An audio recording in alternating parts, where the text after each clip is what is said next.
Hola, buenas noches. ¿Cómo están? Me da mucho gusto estar aquí con ustedes. Una vez más, leyendo una porción de la Escritura.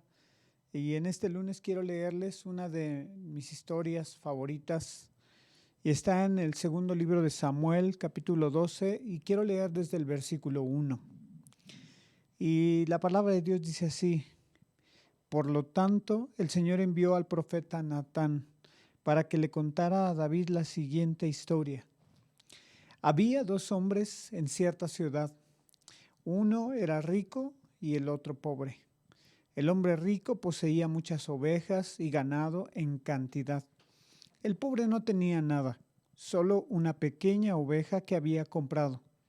Él crió esa ovejita, la cual creció junto con sus hijos. La ovejita comía del mismo plato del dueño y bebía de su vaso. Y él la acunaba como a una hija. Cierto día llegó una visita a la casa del hombre rico, pero en lugar de matar animal de su propio rebaño o de su propia manada, tomó la ovejita del hombre pobre, la mató y la preparó para su invitado. Entonces David se puso furioso. Tan cierto como que el Señor vive, juró, cualquier hombre que haga semejante cosa merece la muerte.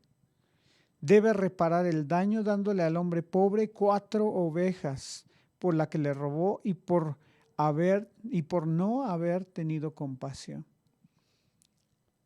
Entonces Natán le dijo a David: Tú eres ese hombre. El Señor, Dios de Israel, dice: Yo te ungí rey de Israel y te libré del poder de Saúl. Te di la casa de tu amo, sus esposas y los reinos de Israel y Judá. Y si eso no hubiera sido suficiente, te habría dado más, mucho más. ¿Por qué hiciste este acto tan horrible? Pues mataste a Urías, el hitita, con la espada de los amonitas y le robaste a su esposa. De ahora en adelante tu familia vivirá por la espada, porque me has despreciado al tomar a la esposa de Urías para que sea tu mujer. Esto dice el Señor: por lo que has hecho, haré que tu propia familia se rebele en tu contra. Ante tus propios ojos daré tus mujeres a otro hombre, y él se acostará con ellas a la vista de todos. Tú lo hiciste en secreto, pero yo haré que esto suceda abiertamente a la vista de todo Israel. Y luego quiero hacer un paréntesis antes de contarte otra cosa. Todos conocemos la historia. Un día David, estando arriba de su palacio, se asomó. Cabe decirlo, era tiempo de guerra. Entonces el lugar donde David tenía o necesitaba estar era en la guerra. Pero él se quedó en el castillo, que otros pelearan o peleen por él, ¿no? Y entonces, asomándose por el castillo, vio que una mujer que estaba en la azotea se estaba bañando. Yo no sé si era parte de la cultura, pero él la estaba viendo y se quedó prendado de esta mujer. Y no fue solamente eso, sino que mandó investigar quién era. Y le dijeron quién era, y le dijeron que tenía esposo, y le dijeron que el esposo estaba peleando para David y que estaba en el campo de batalla. Y la mandó traer. Y todos conocemos la historia.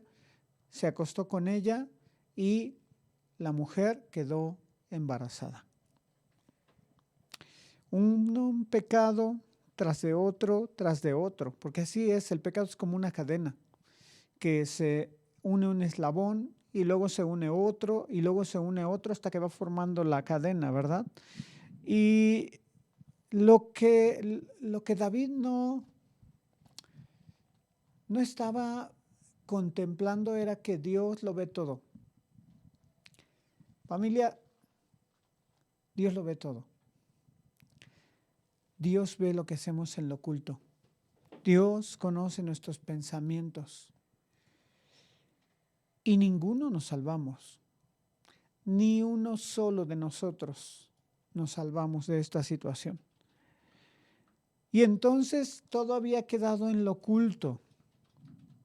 Él manda traer a Urías Heteo cuando sabe que quedó embarazada su mujer y lo manda a su casa. Pero Urías Heteo era un hombre íntegro, era un hombre recto, era un hombre que amaba a sus compañeros, que amaba al rey, y él no iba a ser, los demás estaban en la guerra, ¿cómo yo voy a llegar a mi casa y me voy a acostar y voy a cenar y voy a tener relaciones con mi mujer mientras los otros están en peligro su vida? Era un hombre íntegro, Urías Heteo. Y David otra vez, al darse cuenta que no se acuesta con su mujer, lo emborracha y lo vuelve a mandar a su casa, y él se queda allí con los jornaleros, se queda ahí no va a su casa. ¿Qué ejemplo le estaba dando Urías Heteo a David? Pero al final, como no puede convencerlo, lo manda a la batalla, ordena que lo pongan enfrente, a donde iban la gente que eran los más valientes, los que morían primero. Y ahí lo mandan, y Urías Heteo pues con mucho gusto va y lo matan. Y entonces David toma a esta mujer y la hace su esposa. Uno tras otro, como les decía, un pecado tras otro. Pero no todo es malo. No todo es la maldad de David. Y esto es lo que a mí me ministra y me bendice. Dice, David confiesa su culpa, tiene como título mi Biblia. Y en el versículo 13 dice, entonces David confesó a Natán, he pecado contra el Señor. Y Natán respondió, sí, pero el Señor te ha perdonado. ¿Me escuchaste? David no tenía ya nada que ocultar, pero sin embargo él podía justificarse. Él pudo haber justificado lo que había hecho, pero él sabía que Dios lo había visto. Y luego dice, me impacta las palabras que salen de David, he pecado contra el Señor.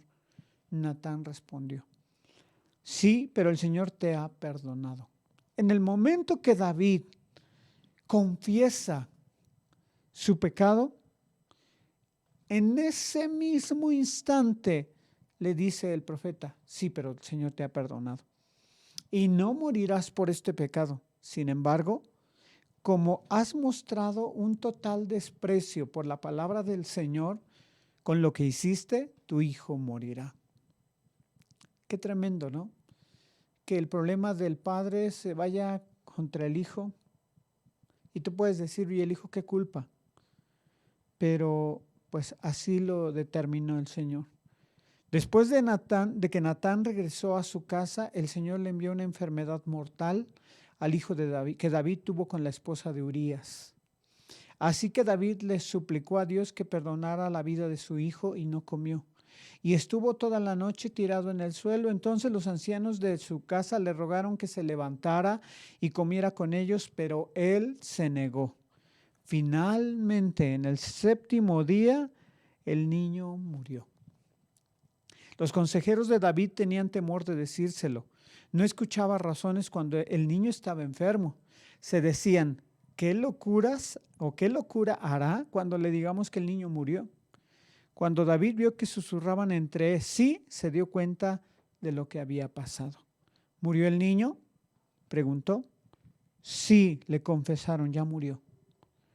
De inmediato David se levantó del suelo, se lavó, se puso lociones y se cambió de ropa. Luego fue al tabernáculo a adorar al Señor y después volvió a palacio donde le sirvieron comida y comió. Sus consejeros estaban asombrados. No lo entendemos, le dijeron. Mientras el niño aún vivía, lloraba y rehusaba a comer. Pero ahora que el niño ha muerto, usted terminó el duelo y de nuevo está comiendo. Ayuné y lloré, respondió David, mientras el niño vivía, porque me dije, tal vez el Señor sea compasivo conmigo y permita que el niño viva. Pero, ¿qué motivo tengo para ayunar ahora que ha muerto? ¿Puedo traerlo de nuevo a la vida? Un día yo iré a él, pero él no puede regresar a mí. Luego David consoló a Betsabé, su esposa, y se acostó con ella. Entonces ella quedó embarazada y dio a luz un hijo, y David lo llamó Salomón. El Señor amó al niño y mandó decir por medio del profeta Natán que deberían llamarlo Jedidías, que significa amado del Señor, como el Señor había ordenado. ¡Qué increíble historia! Te digo que es por mucho una de las historias que más me gustan. Pero hay algo que queda claro en la vida de David. David conocía al Señor. Él sabía cómo podía actuar. Él sabía que el Señor era bueno. Él sabía que aún podía tener misericordia de él y hacer que el niño no muriera, pero ya había sido establecido así. Él no culpó a Dios por la muerte del niño. El culpable era él mismo por lo que había hecho. Y por eso cuando él se entera que el niño había muerto, él lo que va a hacer es lo que tú y yo tenemos que hacer en todo momento. Fue y adoró a Dios. Ese era el corazón de David. Un corazón conforme al de Dios.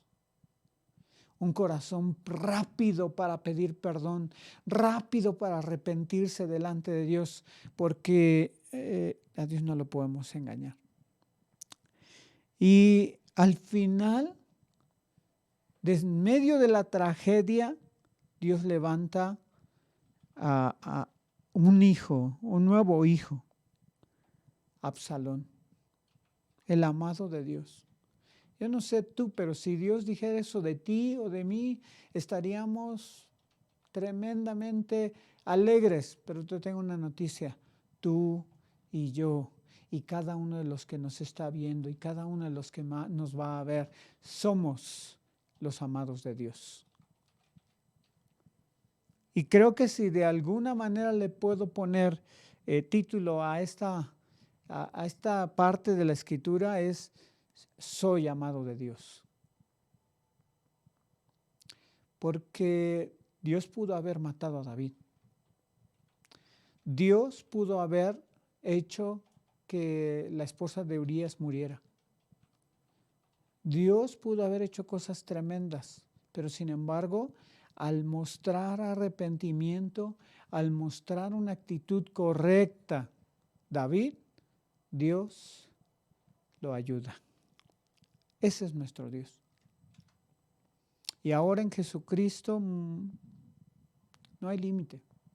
No estoy diciendo que vayas y hagas lo malo, yo estoy diciendo que tengas una actitud de arrepentimiento, una actitud correcta delante de Dios, porque Dios lo ve todo. Y de ahí David empieza su vida normal y conquista ciudades y empieza a hacer su vida. Pero más adelante se cumple la palabra que el profeta Natán había dicho a David. Y fue algo doloroso. A lo mejor en otro momento podemos hablar acerca de Absalón y de David. Y no te voy a decir la frase que a lo mejor tiene que ver con esto, pero lo vamos a dejar para otra ocasión, para que tú te conectes, tal vez para el próximo lunes. Así es que hoy vamos a orar. A lo mejor Dios te está hablando. A lo mejor Dios te está diciendo, ven delante de mí y pongámonos a cuentas. Ven, yo lo sé todo, dice el Señor. Así lo dice su palabra. Yo lo miro todo. Yo conozco hasta lo más íntimo de cada persona. A Él no lo podemos engañar, pero te da la oportunidad de decir, ven y estemos a cuentas. Ven y ten una actitud como la de David. Ven y yo te perdonaré. Porque Él te perdona todo. Pero pecado confesado es pecado perdonado. Así dice la Escritura. Señor, en esta noche yo te doy gracias por esta porción de la Escritura que nos trae luz de muchas cosas en nuestro corazón. Pero yo te pido, Señor, que podamos tener un corazón recto, un corazón amable, agradable, un corazón arrepentido, un corazón conforme al tuyo, Señor. Y hoy pongo a cada persona que se ha estado conectando, a cada persona que se va a conectar, a cada persona que de una o de otra manera le llegue esta porción de la Escritura. Y yo te pido, Señor, que a partir del momento que la escuchen, cada persona pueda determinar estar bien delante del Señor. Y a lo mejor estas personas puedan decir, pero yo nunca le he entregado mi vida. Y yo creo que eso es lo primero, Señor, que tenemos que hacer. Y yo sé que es el principio de todas tus bendiciones. En el nombre de Jesús. Mira, yo quiero decirte algo. Yo sé que te ponen un video al final para que tengas una relación con Dios, pero yo te lo voy a decir ahora. No se trata de hacer una oración solamente. La Biblia dice que si confiesas con tu boca que Jesús es el Señor y crees en tu corazón que Dios el Padre lo levantó de entre los muertos a Jesús, serás salvo. Pero no se trata solamente de confesarlo y ya volver a lo mismo que haces. Se trata de que tú empieces a confesar a Jesús como tu Señor y que lo busques en oración y que Él te va a llevar a tener una relación personal con Él. ¿Qué quiero decir? Que tú necesitas leer la Escritura, tú tienes que conocer la palabra, tú tienes que conocerlo a Él. Yo voy a hacer una oración, pero mira, lo importante no es lo que yo diga, lo importante es que tú tomes esta oración y se la digas con todo tu corazón a Dios.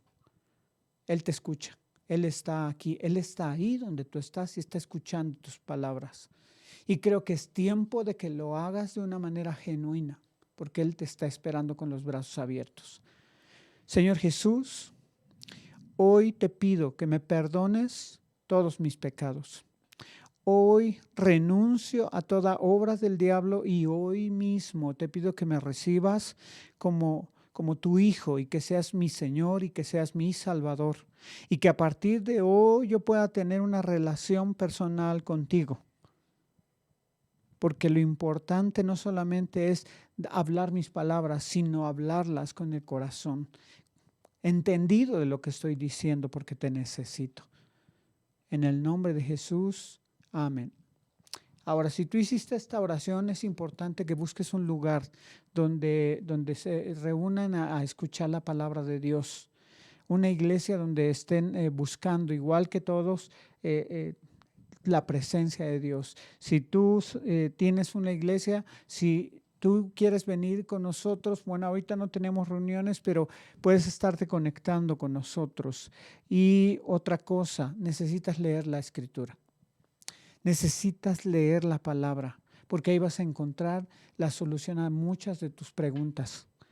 Y al final, bienvenido a la familia de Dios. Si tú hiciste esta oración por primera vez con todo tu corazón, bienvenido a la familia de Dios. Hay cosas para ti.